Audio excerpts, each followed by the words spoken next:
Всем привет! С вами Дмитрий Старицын, и я решил открыть новую рубрику «Легендарная арена». Входить она будет примерно так же часто, как и «Тайны драконов» или «Остров монстров», и в ней будут только самые крутые бои монстров, драконов, динозавров или вообще реальных животных. Это не турнир, и победителя не будет, а просто серия очень крутых боев.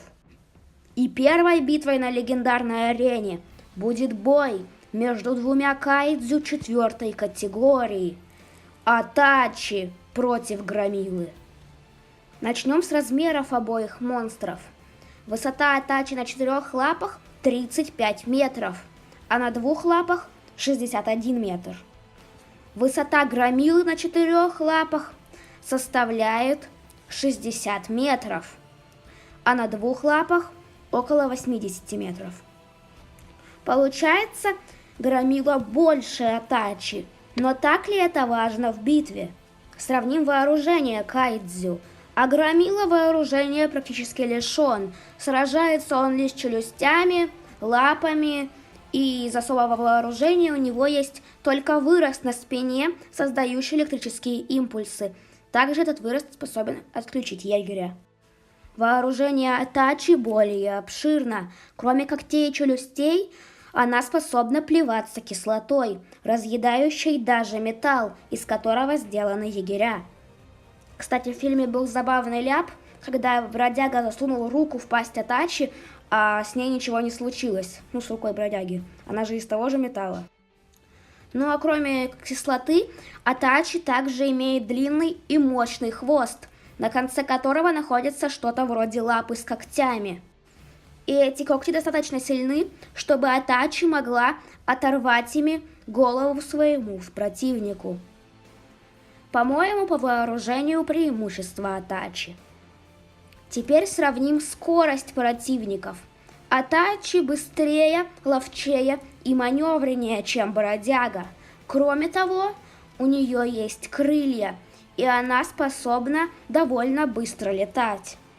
Громила быстр только в воде, а на суше он довольно медлителен и неповоротлив. Так что, по-моему, по скорости также будет преимущество Атачи. Далее. Броня. А брони Атачи практически лишена. Бродяга своим цепным ножом просто разрубил Атачи напополам. Кроме того, удары Черно-Альфы наносили Атачи ощутимые повреждения, и к битве с бродягой она была уже довольно серьезно ранена. Ну и самое главное, когда бродяга поднимает корабль и ударяет им по морде Атачи, казалось бы, ей будет совсем не больно, но она получила повреждения, и это значит, что броня у Атачи довольно плохая. А что насчет Громилы? Бродяга не атаковал его цепным ножом, а наоборот, использовал плазменную пушку, которую он не использовал против Атачи. Если против бродяги неэффективен цепной нож, то значит броня у него, по крайней мере, лучше, чем у Атачи. Кроме того, во время битвы с бродягой было видно, что Громила получает меньше повреждений, чем получала Атачи от вооружения егеря. Поэтому в плане брони Громилы явное преимущество. И последнее – интеллект. Тут все довольно просто. Оба кайдзю неразумны и действовали в основном под контролем предвестников. Теперь я выяснил все характеристики, и пора выпустить монстров на арену. Атачи готова к битве. Она стоит на 4 лапах и поднимает в воздух свой мощный хвост, направляя его прямо к морде Громилы.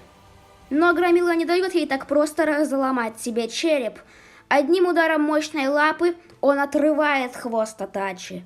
Громила прыгает на Атачи, не давая ей взлететь, и начинает наносить своими лапами мощные удары. Атачи тут же раскрывает свою пасть и вцепляется острыми клыками прямо в лапу Громилы.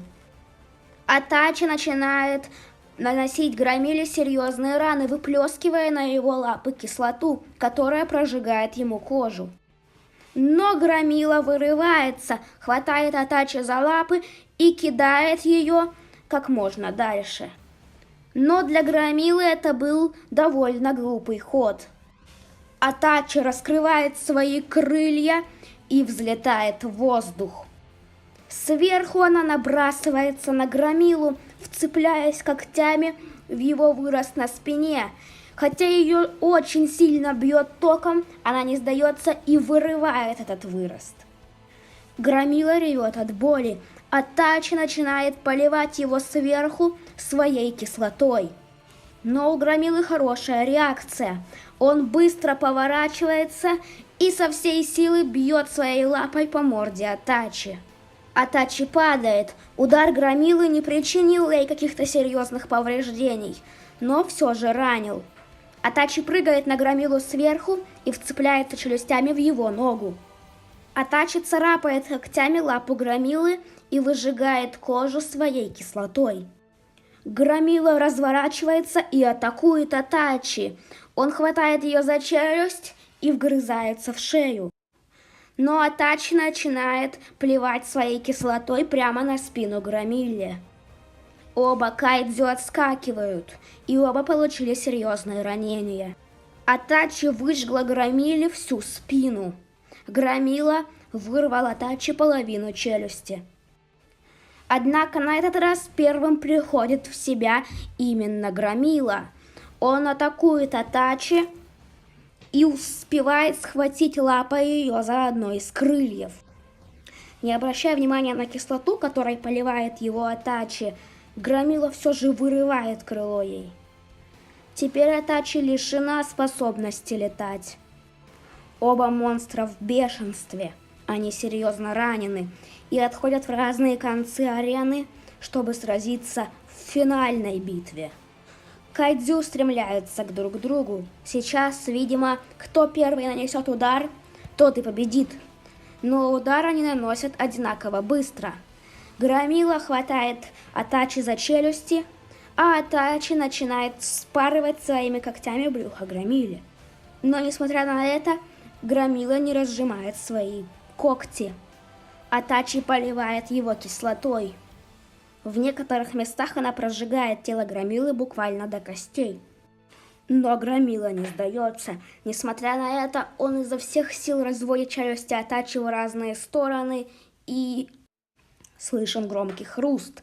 Громила все же сломал челюсти Атачи, и ее тело падает на арену. Но и сам Громила выглядит не лучше. Он весь покрыт ранами от кислоты и когтей Атачи. Громила в последний раз победно ревет, падает и погибает. А таков мой исход битвы. В вопросе ты можешь проголосовать по-другому. И на этом все. Всем пока!